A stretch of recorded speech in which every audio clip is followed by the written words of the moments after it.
Estar bien ajustado a una sociedad profundamente enferma no es una medida de salud.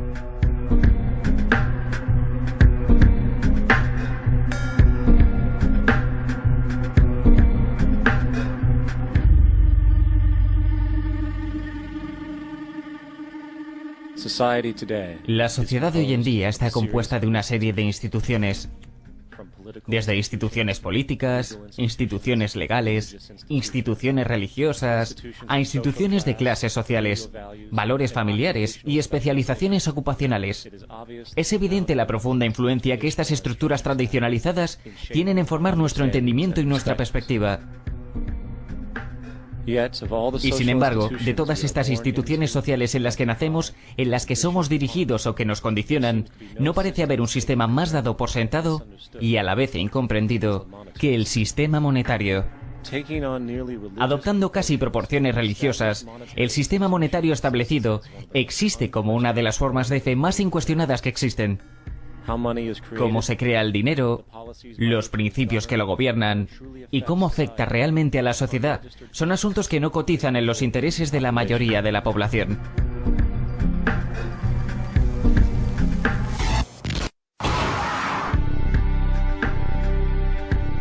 En un mundo en el que el 1% de la población posee el 40% de la riqueza del planeta, en un mundo en el que cada día mueren 34.000 niños de pobreza y enfermedades evitables, y donde el 50% de la población mundial vive con menos de $2 al día, una cosa está clara.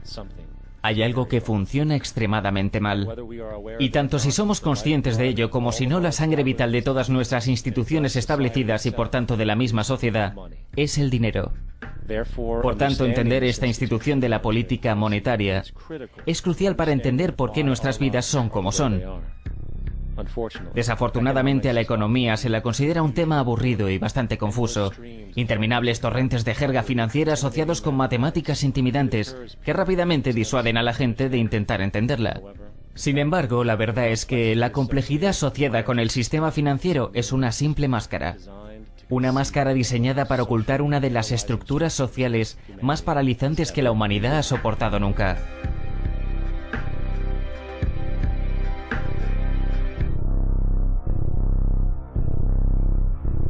Uno. Nadie vive más esclavizado que aquellos quienes falsamente creen ser libres.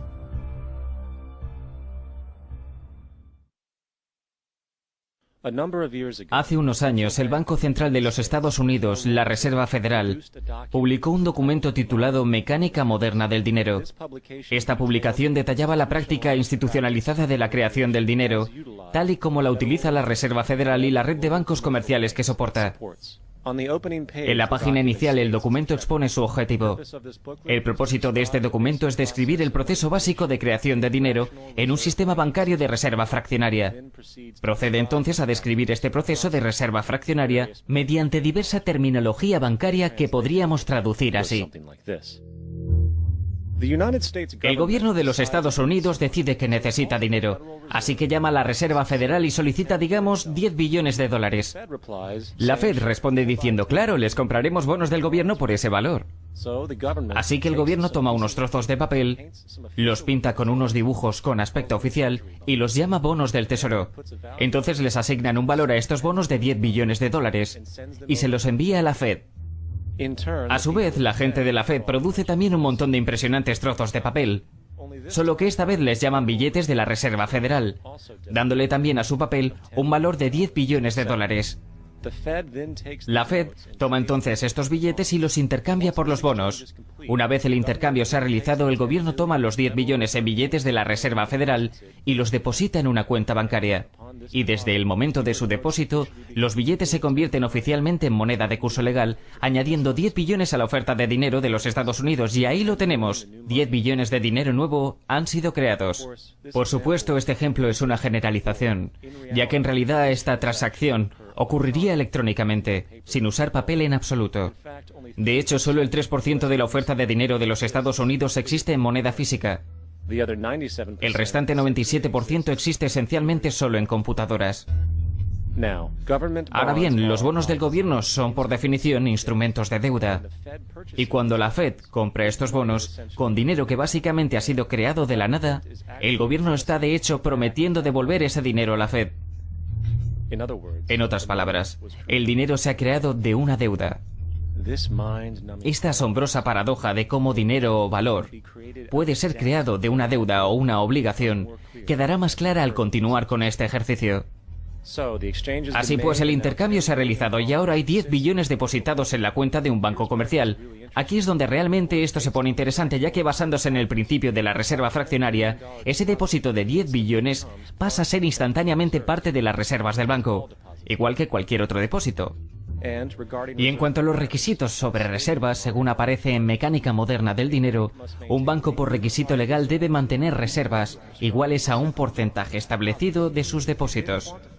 Esto se cuantifica después declarando bajo las regulaciones actuales el requisito de reserva para la mayoría de las cuentas de transacción es del 10%.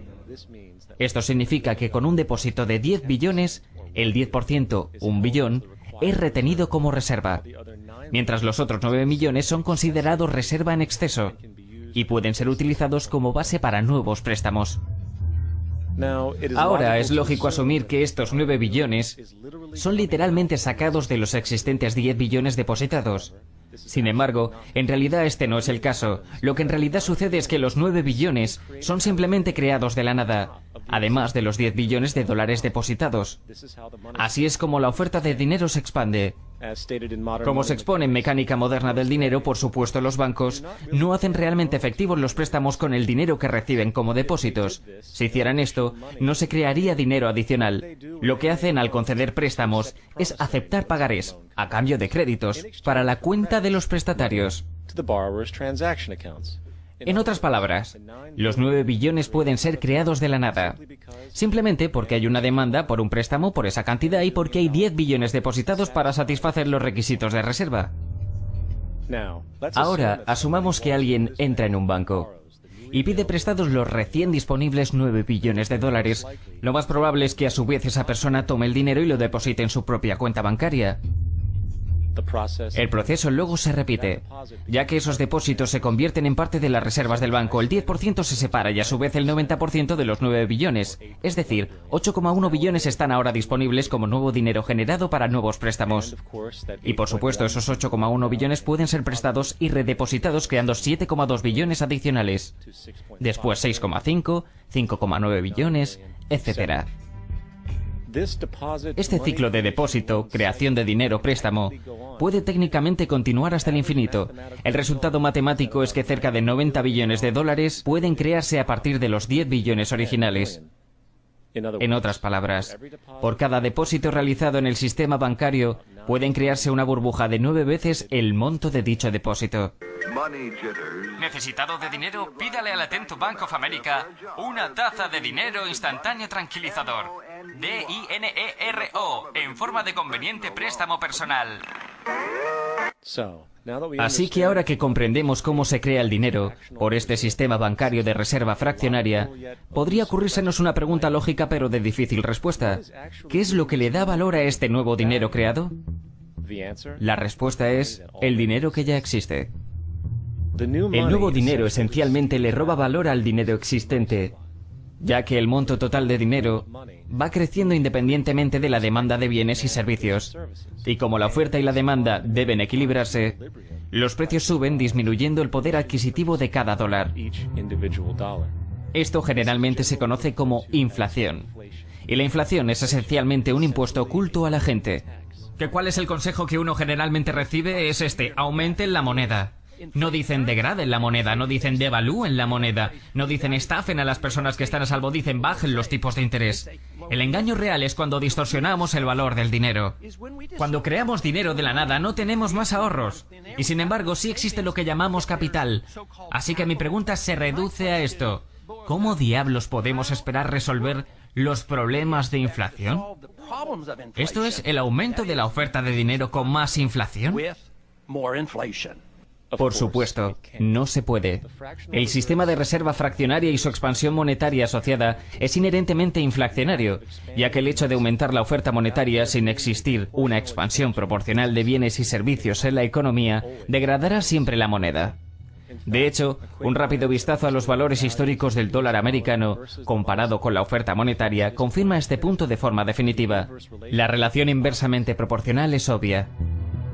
Un dólar de 1913 equivale a 21,60 dólares del 2007. Eso significa un 96% de la devaluación desde que se creó la Reserva Federal.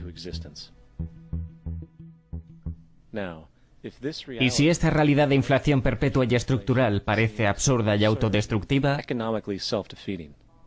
esperen un segundo, ya que sin razón es quedarse cortos respecto a cómo opera realmente nuestro sistema financiero, puesto que en nuestro sistema financiero el dinero es deuda y deuda es dinero.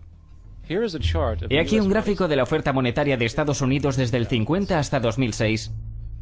He aquí un gráfico de la deuda nacional de Estados Unidos durante el mismo periodo. Qué interesante es que las tendencias sean virtualmente las mismas, ya que cuanto más dinero hay, más deuda hay. Cuanta más deuda hay, más dinero hay. Para decirlo de manera diferente, cada dólar en su cartera es adeudado a alguien por alguien, ya que recuerde, la única manera en la que el dinero se crea es mediante préstamos. Por tanto, si todos en el país pudieran pagar todos los créditos, incluyendo al gobierno, no habría un solo dólar en circulación.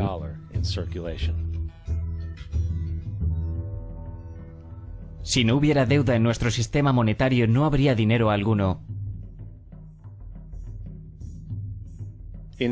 De hecho, la última vez en la historia de Estados Unidos en que la deuda nacional fue completamente pagada fue en 1835, después de que el presidente Andrew Jackson cerrara el Banco Central que antecedió a la Reserva Federal.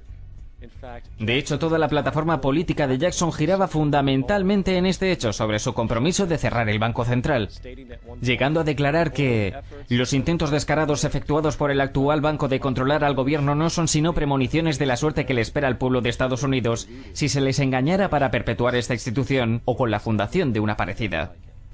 Desafortunadamente, este mensaje tuvo una corta vida, y los banqueros internacionales triunfaron instalando otro banco central en 1913. La Reserva Federal. Y mientras esta institución exista, la deuda perpetua está garantizada. Hasta el momento hemos discutido la realidad de que el dinero se crea del endeudamiento a través de préstamos. Esos préstamos están apoyados en las reservas bancarias y las reservas derivan de depósitos. Y mediante este sistema de reserva fraccionaria, cualquier depósito puede originar 9 veces el valor original. A su vez, devaluar la oferta de dinero aumenta los precios en la sociedad. Y como todo el dinero es creado por el endeudamiento y circula al azar a través del comercio, las personas se van alejando de su deuda original y se crea un desequilibrio donde las personas son forzadas a competir por el trabajo para poder sacar dinero suficiente de la oferta de dinero para cubrir su coste de vida. Tan disfuncional y retrógrado como esto nos pueda parecer, hay todavía una cosa que hemos omitido de la ecuación, y es un elemento estructural que revela la naturaleza realmente fraudulenta del sistema en sí mismo: la aplicación de intereses. Cuando el gobierno pide prestado dinero a la Fed, o cuando una persona le pide prestado a un banco, casi siempre tiene que devolverlo con un interés primario.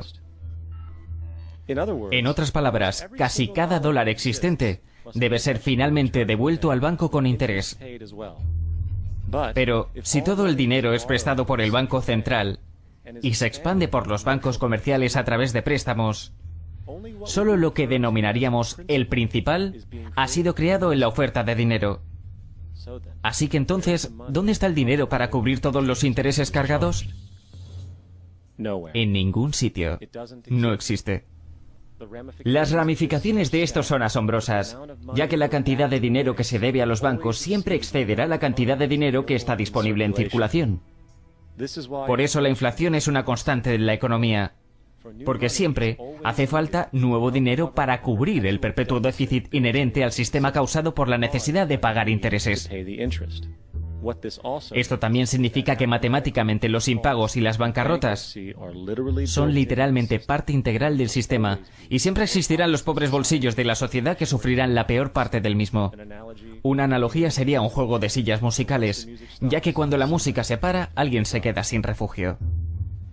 Y de eso se trata. Invariablemente se transfiere riqueza verdadera del individuo a los bancos, ya que si uno no es capaz de pagar su hipoteca, ellos se quedan con tu propiedad. Esto le pone a uno particularmente furioso cuando se da cuenta de que no solo el impago es inevitable, debido a la práctica de la reserva fraccionaria, sino también por el hecho de que el dinero que el banco te ha prestado en ningún momento ha existido legalmente. En 1969 hubo un juicio en Minnesota a un hombre llamado Jerome Daly. Denunciaba la ejecución de su hipoteca por el banco que le había prestado el dinero. Su argumento era que un contrato de hipoteca requiere que las dos partes, él y el banco, pongan sobre la mesa una propiedad legítima para el intercambio. En lenguaje legal, esto se llama contrapartida. Contrapartida, base de un contrato. Un contrato se basa en el intercambio de una forma de contrapartida por otra. El señor Daly explicó que el dinero no era de hecho propiedad del banco, ya que había sido creado de la nada en cuanto se firmó el acuerdo para el préstamo. ¿Recuerdan lo que mecánica moderna del dinero decía sobre los préstamos? Lo que hacen al conceder préstamos es aceptar letras de cambio a cambio de créditos. Las reservas no cambian debido a las transacciones del préstamo. Sin embargo, los depósitos derivados de los créditos se suman al total de los depósitos del sistema bancario. En otras palabras, el dinero no sale de los activos del banco. El banco simplemente se lo inventa, sin poner nada propio sobre la mesa, excepto una obligación teórica sobre el papel. Al avanzar el juicio fue el turno de declarar del presidente del banco, el señor Morgan. Y en el memorándum personal del juez recuerda que el demandante, el presidente del banco, decía y admitía que en combinación con el Banco de la Reserva Federal, realmente creaba dinero y créditos en sus libros al anotarlos en su contabilidad. El dinero y el crédito existían por primera vez cuando ellos lo creaban y el señor Morgan admitió que no había ley o estatuto en los Estados Unidos que le diera derecho a hacer eso. Debe existir una contraprestación legal ofrecida para respaldar el billete. El jurado concluyó que no había contraprestación legal y estoy de acuerdo. Después añadió también poéticamente, solo Dios puede crear algo de valor de la nada. Y basándose en esto, el tribunal rechazó la petición de ejecución de la hipoteca. Y Daly pudo quedarse con su casa. Las implicaciones de esta decisión jurídica son inmensas, ya que cada vez que el banco te presta dinero, sea para una hipoteca o un cargo a tu tarjeta de crédito, el dinero que te dan no solo es falso, sino que es una forma ilegal de contrapartida. Y por lo tanto te exime de devolver el préstamo, ya que el dinero nunca fue propiedad del banco. Desafortunadamente, estas consideraciones legales son ocultadas e ignoradas, y el juego de transferencia perpetua de la riqueza y deuda perpetua continúa. Y esto nos lleva a la pregunta definitiva: ¿por qué? Durante la Guerra Civil Americana, el presidente Lincoln ignoró los préstamos a alto interés que los bancos europeos ofrecían y decidió hacer lo que los padres fundadores abogaban, que es crear una moneda independiente e inherentemente libre de deuda.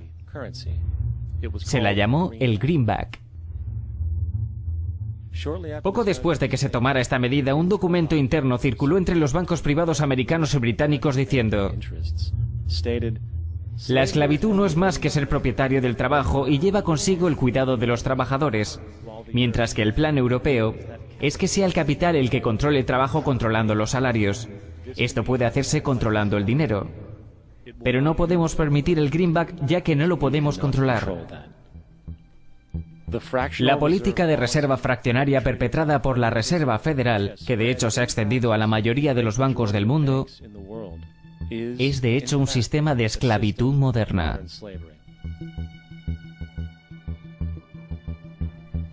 Piénsenlo. El dinero se crea de la deuda. ¿Qué hace la gente cuando está endeudada? Se someten a un empleo para pagarla. Pero si el dinero solo puede crearse a base de préstamos, ¿cómo puede la sociedad llegar a estar algún día libre de deudas? No puede. Y de eso se trata. Y es el miedo de perder propiedades, unido a la lucha por mantener el ritmo de la deuda perpetua y la inflación inherente al sistema, combinado con la inevitable escasez de la oferta de dinero, a su vez creada por intereses que nunca pueden devolverse, lo que mantiene a los esclavos asalariados subyugados, corriendo en una rueda para hámsters, junto con millones de otras personas, de hecho impulsando un imperio que realmente solo beneficia a la élite que está en la cima de la pirámide. Ya que, si lo piensas bien, ¿para quién trabajan realmente? Para los bancos. El dinero se crea en un banco e invariablemente acaba en un banco. Ellos son los verdaderos amos junto con las corporaciones y gobiernos a los que respaldan. La esclavitud física obliga al amo a alojar y alimentar a la gente. La esclavitud económica obliga a la gente a alimentarse y alojarse a sí misma. Es una de las estafas de manipulación social más ingeniosas nunca creada. Y en su esencia, es una guerra invisible contra la población. La deuda es el arma utilizada para conquistar y esclavizar sociedades. Y los intereses son su munición principal.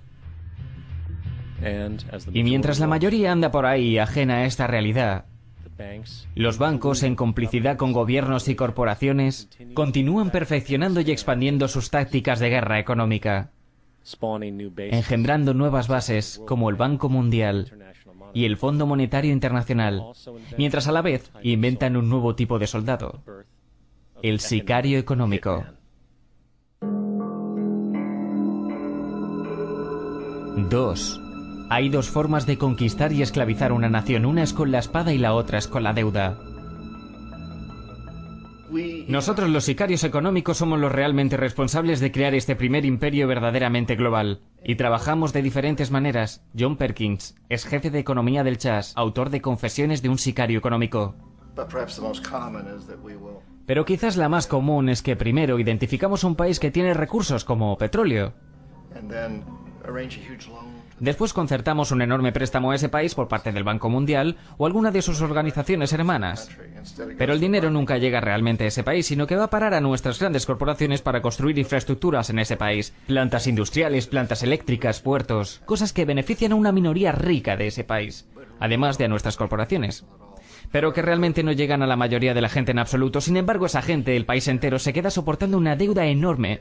Es una deuda tan grande que no pueden devolverla, y eso es parte del plan, no pueden devolverla. Así que en algún punto los sicarios económicos vamos y decimos, oye, has perdido mucho dinero y no puedes pagar tu deuda, así que véndele tu petróleo muy barato a nuestras compañías petrolíferas, permítenos construir bases militares en tu país, o envía tropas a apoyar a las nuestras en algún lugar del mundo como Irak, o vota a nuestro favor en la próxima decisión de la ONU. Privatiza la compañía eléctrica del país y su sistema de aguas y alcantarillado, vendiéndonosla a nosotros, las corporaciones estadounidenses o a otras corporaciones multinacionales. Y esta situación se extiende y es muy típico que de la forma en que trabaja el FMI y el Banco Mundial dejen a un país con una deuda tan grande que de hecho no puedan nunca pagarla.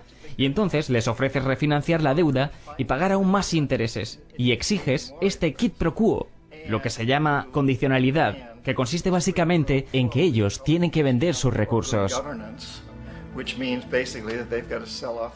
incluyendo muchos de sus servicios sociales, sus servicios públicos, a veces sus sistemas escolares, sus sistemas penales, sus sistemas de seguros a corporaciones extranjeras. Así que es como un golpe doble, triple, cuádruple. Irán, 1953. El precedente de los sicarios económicos realmente empezó a principios de los años 50 cuando Mossadegh fue elegido democráticamente en Irán. Fue considerado la esperanza para la democracia en Oriente Medio y en la mitad del mundo. Fue el hombre del año de la revista Time. Pero una de las ideas de su campaña en que empezó a implementar fue que las compañías extranjeras de petróleo tenían que pagarle a los iraníes mucho más por el petróleo que se llevaban de Irán. Que los iraníes debían beneficiarse de su propio petróleo. Extraña política. Por supuesto que eso no nos gustó, pero temíamos hacer lo que normalmente hacemos, que era enviar al ejército. En cambio, enviamos a un agente de la CIA, Kermit Roosevelt. Era un pariente de Teddy Roosevelt. Y Kermit fue allí con unos pocos millones de dólares y fue muy efectivo y eficiente, y en poco tiempo se las ingenió para derrocar a Mossadegh. Y trajo al Shah de Irán para reemplazarlo, quien siempre fue favorable al petróleo, y fue extremadamente efectivo. Rebelión en Irán. Multitudes inundan Teherán. Los oficiales del ejército gritan que Mossadegh se ha rendido y su régimen como virtual dictador de Irán ha terminado. Retratos del Shah desfilan por las calles mientras los sentimientos dan un vuelco. Al Shah se le da la bienvenida a casa. Así que aquí en los Estados Unidos, en Washington, la gente se mira y dice, eso fue fácil y barato. Así que esto estableció una nueva forma de manipular países y de crear imperios. El único problema con Roosevelt fue que tenía tarjeta de agente de la CIA. Y si era atrapado, las consecuencias podían ser muy pero que muy serias. Así que muy rápidamente se tomó la decisión de usar consultores privados, encauzar el dinero a través del Banco Mundial, o el FMI, o alguna agencia por el estilo, y reclutar a personas como yo que trabajaban para compañías privadas. Así que si nos atrapaban, no traería consecuencias gubernamentales. Guatemala, 1954. Cuando Arbenz se convirtió en presidente de Guatemala, el país estaba en manos de la compañía United Fruit, la gran corporación internacional, y Arbenz basó su campaña en un lema que decía: queremos devolverle la tierra a la gente. Y una vez más que tomó el poder, implementó políticas que harían exactamente eso: devolverle la tierra a la gente. A United Fruit no le gustó mucho eso. Así que contrataron firmas de relaciones públicas para hacer una gran campaña en los Estados Unidos para convencer a la gente de los Estados Unidos, a los ciudadanos de los Estados Unidos y a la prensa y al Congreso de los Estados Unidos que Arbenz era una marioneta soviética y que si lo dejaban seguir en el poder, los soviéticos podrían tener un punto de apoyo en este hemisferio. Y en ese momento había un gran temor en la mente de todos, del terror rojo, del terror comunista. Entonces, para cortar la historia de esta campaña de relaciones públicas, llegó el compromiso de parte de la CIA y de los militares de eliminar a este hombre. Y de hecho lo hicimos. Enviamos aviones, enviamos soldados, enviamos chacales. Lo enviamos todo para eliminarlo y así lo hicimos. Y tan pronto como fue destituido de su cargo, el chico nuevo, el que tomó el control después de él, básicamente devolvió todo a las grandes corporaciones internacionales, incluyendo, como no, a United Fruit. Ecuador, 1981. Ecuador estuvo controlada por muchos años por dictadores a favor de Estados Unidos, con frecuencia relativamente brutales. Entonces se decidió tener elecciones verdaderamente democráticas. Jaime Roldós se presentó como candidato y dijo que su objetivo principal como presidente sería asegurarse de que los recursos del Ecuador fueran usados para ayudar a las personas.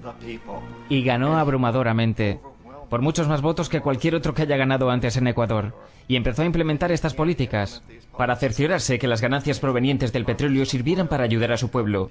Bueno, eso no nos gustó en los Estados Unidos. Me enviaron como uno de tantos sicarios económicos a cambiar a Roldós, a corromperlo, a persuadirlo, a hacerle saber, ya sabes. Está bien, puedes volverte muy rico si tú y tu familia juegan a nuestro juego, pero si intentas continuar con estas políticas que has prometido, tendrás que irte. No quiso escuchar. Fue asesinado. En cuanto el avión se estrelló, todo el área fue acordonada. Los únicos autorizados fueron militares de una base estadounidense cercana y algunos militares ecuatorianos. Cuando se inició la investigación, 2 de los testigos clave murieron en accidentes de coche, antes de que tuvieran oportunidad de testificar. Sucedieron muchas cosas extrañas alrededor de ese asesinato, el de Jaime Roldós. Tanto yo como la mayoría de los que analizaron este caso no tienen ninguna duda de que fue asesinado. Y por supuesto, en mi posición de sicario económico, obviamente esperaba que algo le sucediera a Jaime, ya fuera un golpe de estado o un asesinato, no estaba seguro, pero tenía que ser eliminado porque no se estaba dejando corromper, de la manera que nosotros queríamos hacerlo, claro. Panamá, 1981. Omar Torrijos, el presidente de Panamá, fue uno de mis favoritos. Realmente me gustaba, era muy carismático, era un tipo que realmente quería ayudar a su país. Y cuando traté de sobornarlo o corromperlo me dijo: mira, Juan, me llamaba Juanito, mira, Juanito, no necesito el dinero. Lo que realmente necesito es que mi país sea tratado con justicia. Necesito que los Estados Unidos indemnice a mi pueblo por toda la destrucción que han hecho aquí. Necesito estar en una posición donde pueda ayudar a otros países latinoamericanos a ganar su independencia y ser libres de esta presencia terrible del norte. Ustedes han abusado seriamente de nosotros. Necesito tener el canal de Panamá nuevamente en manos de panameños. Eso es lo que quiero. Así que déjame en paz. No trates de sobornarme. Fue en mayo de 1981 que Jaime Roldós fue asesinado. Y Omar era muy consciente de esto. Torrijos reunió a su familia y dijo: probablemente yo sea el próximo. Pero está bien. porque he hecho lo que vine a hacer. Renegocié el canal. El canal ahora estará en nuestras manos. Acababa de terminar de negociar el acuerdo con Jimmy Carter. En junio del mismo año, apenas un par de meses después, también murió en un accidente aéreo, que sin ninguna duda fue ejecutado por chacales patrocinados por la CIA. Hay muchas pruebas de que uno de los guardias de seguridad de Torrijos le dio en el último momento, cuando estaba subiendo al avión, un grabador, un pequeño grabador que contenía una bomba.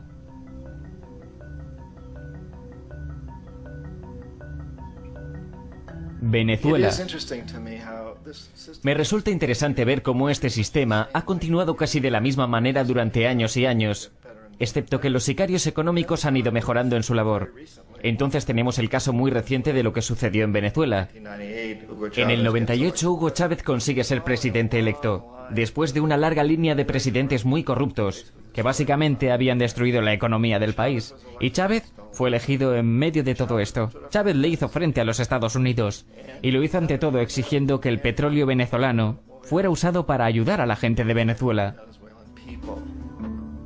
Bueno, eso no nos gustó en los Estados Unidos. Así que en 2002 se organizó un golpe de Estado que, no tengo ninguna duda, igual que la mayoría de la gente, que la CIA estuvo detrás del mismo.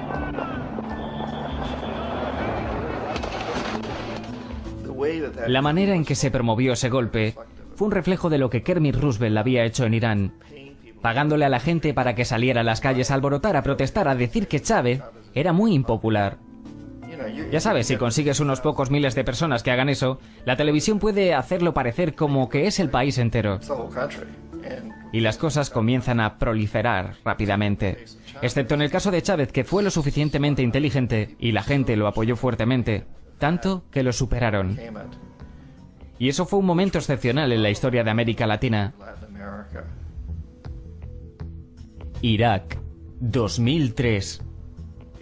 Irak es en realidad el ejemplo perfecto de la manera en que todo el sistema funciona. Nosotros, los sicarios económicos, somos la primera línea de defensa. Vamos allí, tratamos de corromper a los gobiernos y convencerlos de aceptar esos enormes préstamos que luego usamos como influencia para adueñarnos de ellos. Si fallamos, como fallé en Panamá con Omar Torrijos y en Ecuador con Jaime Roldós, hombres que se negaron a ser corrompidos, entonces la segunda línea de defensa es enviar a los chacales. Y los chacales o bien derrocan a los gobiernos o los asesinan. Y una vez que eso sucede, un nuevo gobierno entra y, por supuesto, se atiene a las instrucciones porque el nuevo presidente sabe lo que le pasará. En el caso de Irak, ambas cosas fallaron. Los sicarios económicos no pudieron llegar hasta Saddam Hussein. Lo intentamos muy arduamente, tratamos de hacerlo aceptar un trato muy similar al que había aceptado la Casa de Saud en Arabia Saudita, pero no quiso aceptar. Entonces los chacales fueron a eliminarlo. No pudieron. Su seguridad era muy buena. Después de todo, había trabajado una vez para la CIA. Fue contratado para asesinar al presidente anterior de Irak y fracasó. Pero conocía el sistema. Así que en el 91 enviamos tropas y sacamos a los militares iraquíes. Así que asumimos que en este punto Saddam aceptaría nuestras condiciones. Podríamos haberle eliminado, por supuesto, en ese momento. Pero no quisimos porque es el tipo de hombre fuerte que nos gusta. Controla a su pueblo, controlar a los kurdos, mantener a los iraníes en su frontera y seguir bombeando petróleo para nosotros, y que en el momento que elimináramos a su ejército aceptaría. Así que los sicarios económicos volvieron en los 90, pero sin éxito. Si hubieran tenido éxito, todavía estaría gobernando el país. Le estaríamos vendiendo los cazas que quisiera y cualquier otra cosa que quisiera, pero no pudieron, no le convencieron.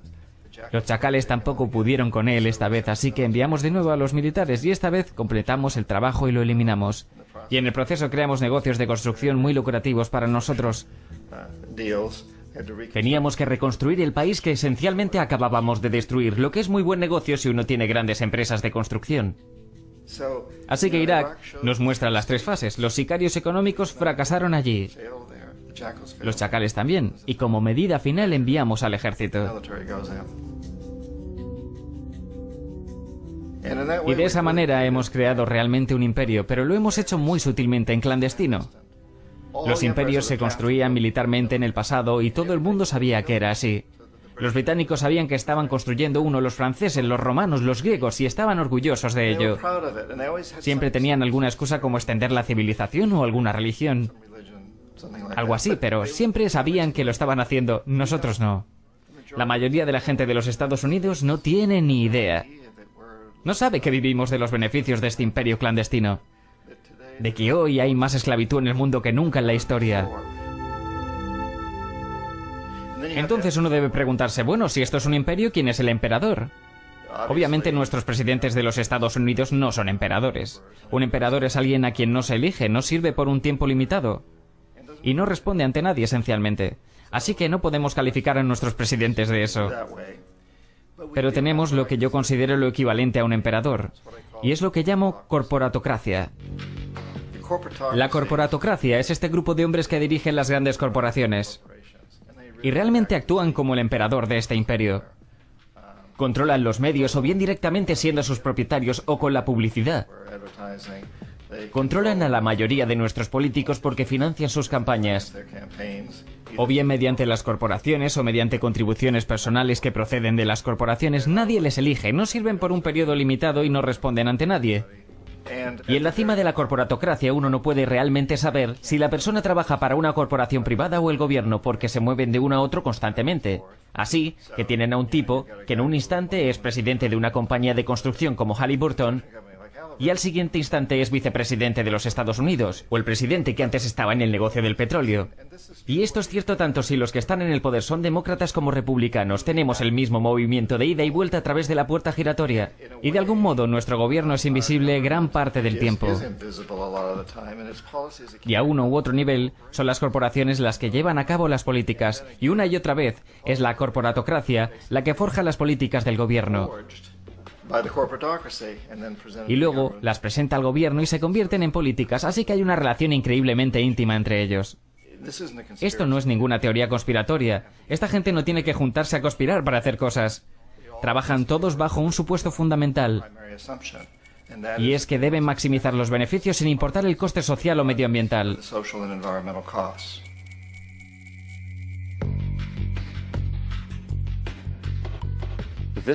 Este proceso de manipulación por parte de la corporatocracia, mediante el uso de la deuda, el soborno y el derrocamiento político, se llama globalización.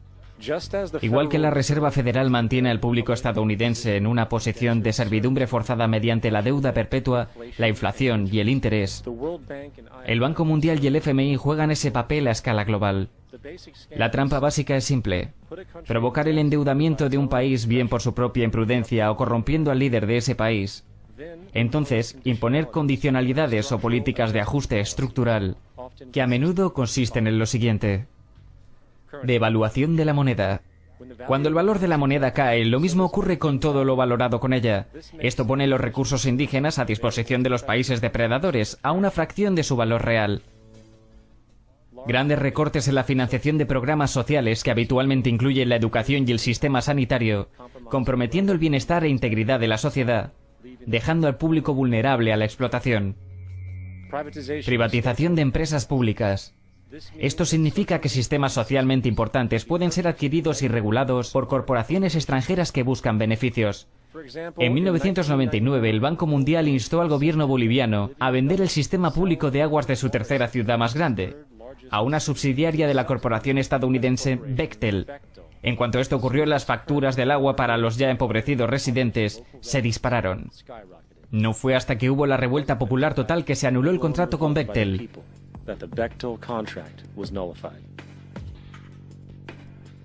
Entonces está la liberación del comercio, o la apertura de la economía eliminando toda restricción al comercio internacional.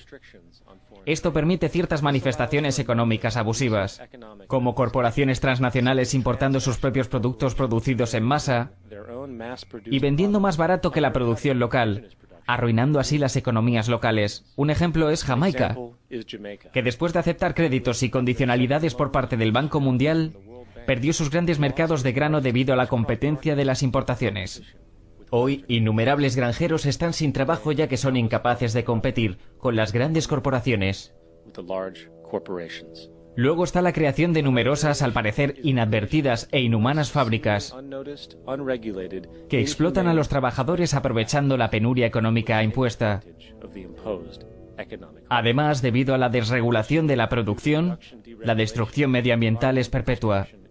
ya que los recursos del país son a menudo explotados por corporaciones indiferentes, mientras vierten grandes cantidades de polución deliberadamente. La demanda judicial medioambiental más grande de la historia del mundo se está llevando en nombre de 30.000 ecuatorianos del Amazonas contra Texaco, ahora propiedad de Chevron, así que es contra Chevron, pero por actividades llevadas a cabo por Texaco. Se estima que es 18 veces más de lo que Exxon Valdez vertió en Alaska. En el caso de Ecuador no fue un accidente. Las petrolíferas lo hicieron a sabiendas, lo hicieron para ahorrar dinero y no tener que disponer de los residuos adecuadamente. Además, un rápido vistazo a los resultados de las actuaciones del Banco Mundial revela que la institución, que clama públicamente a ayudar a los países pobres a desarrollarse y a aliviar la pobreza, no ha hecho más que aumentar la brecha entre riqueza y pobreza, mientras los beneficios empresariales se han disparado. En el 60, la diferencia de salario entre un quinto de la población en los países ricos y un quinto de la población de los países más pobres era de 30-1. En el 98 era de 74-1. Mientras el PIB global aumentó un 40% entre el 70 y 85, el número de pobres aumentó un 17%.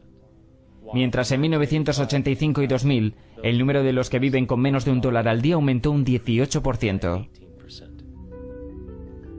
Incluso el Comité Económico Conjunto del Congreso de los Estados Unidos admitió que el porcentaje de éxito de los proyectos del Banco Mundial es un mero 40%.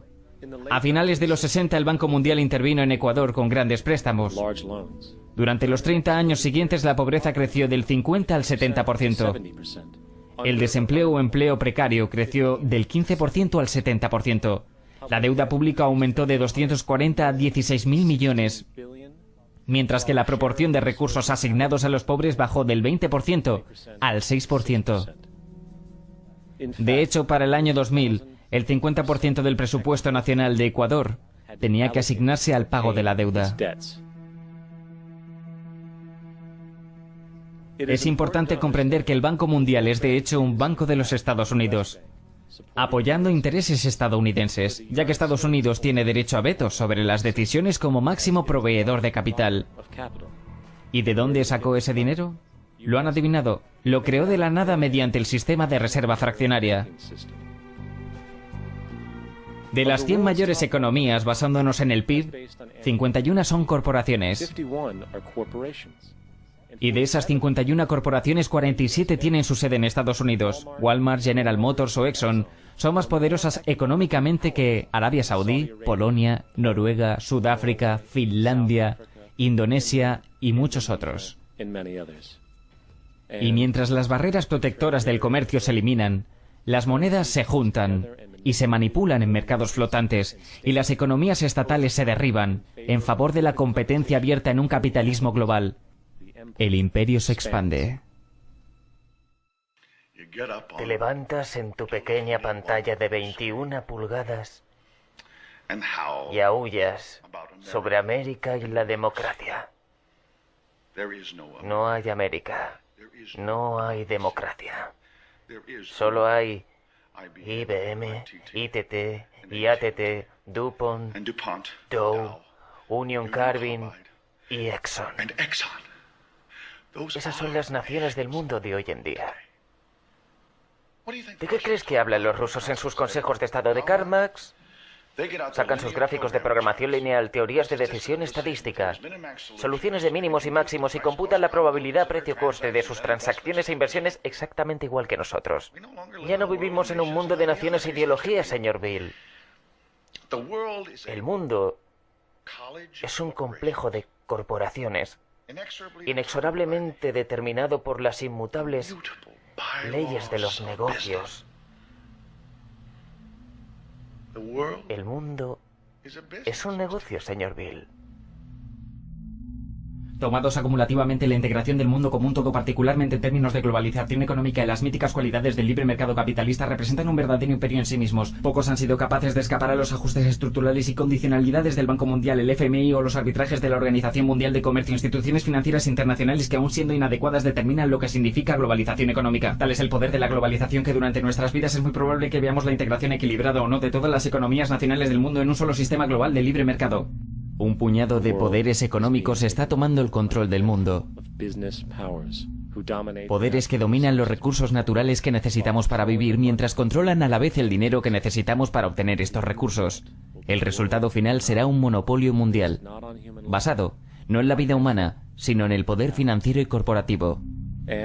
Y mientras la desigualdad crece naturalmente, más y más gente se desespera. Así que el establishment se ha visto obligado a idear una nueva manera de tratar con cualquiera que desafíe el sistema.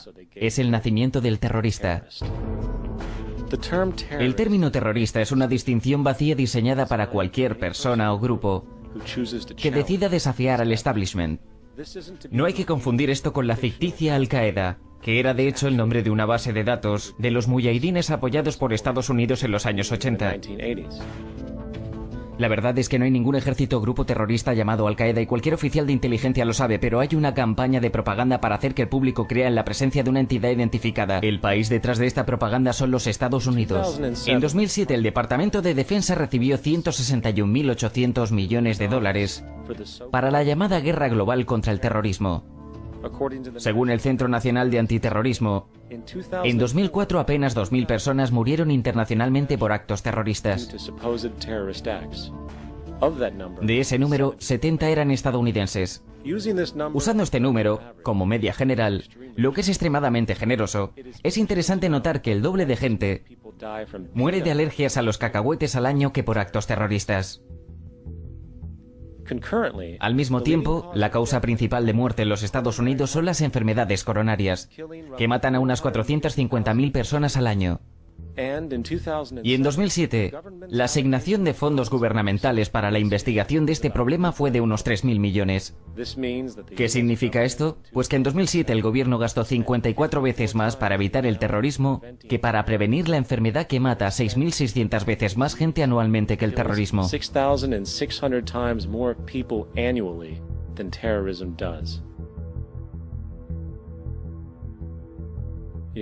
Sin embargo, como los nombres terrorismo y Al-Qaeda aparecen arbitrariamente en cada noticiario, en relación con cada acción contra intereses estadounidenses, el mito no para de crecer.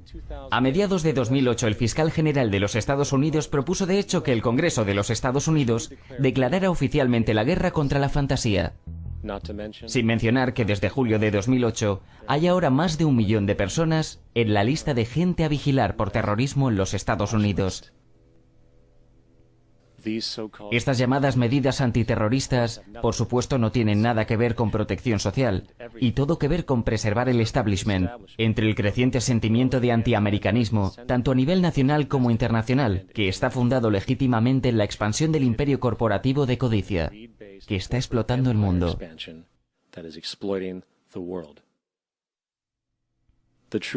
Los verdaderos terroristas de nuestro mundo no se reúnen en la oscuridad a medianoche, o gritan "Alá es grande" antes de alguna acción violenta.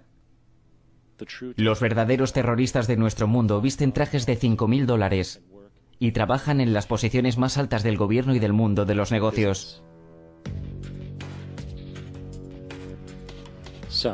Entonces, ¿qué hacemos? ¿Cómo paramos un sistema de codicia y corrupción que tiene tanta inercia y poder? ¿Cómo paramos este aberrante comportamiento de grupo que no siente compasión alguna por millones de personas masacradas en Irak y Afganistán, para la que la corporatocracia pueda controlar los recursos energéticos y la producción de opio para beneficio de Wall Street? Antes de 1980, Afganistán producía el 0% del opio mundial. Después de que los muyahidín apoyados por los Estados Unidos ganaran la guerra de Afganistán para 1986, producían el 40% del suministro total de heroína. Para el 1999 producían el 80% del total del mercado. Pero entonces ocurrió algo inesperado. Los talibanes llegaron al poder.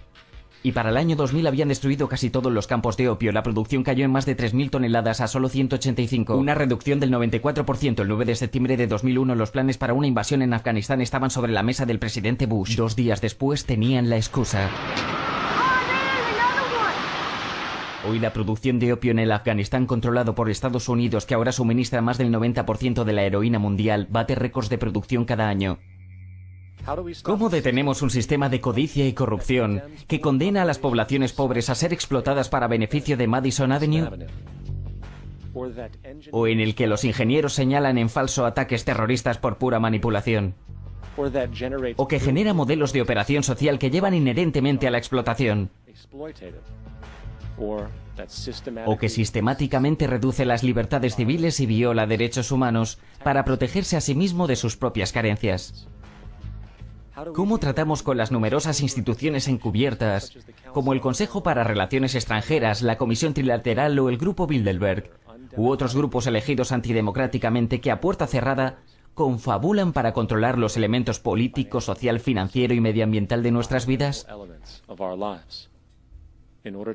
Para encontrar la respuesta, debemos primero encontrar la verdadera causa subyacente. Ya que el hecho es que los grupos basados en egoísmo, corrupción, poder y beneficios no son el verdadero origen del problema. Son los síntomas. 3. Codicia y competencia no son el resultado del inmutable temperamento humano. La codicia y el miedo a la escasez en realidad se crían y se amplifican. La consecuencia directa es que tenemos que luchar con los demás para sobrevivir.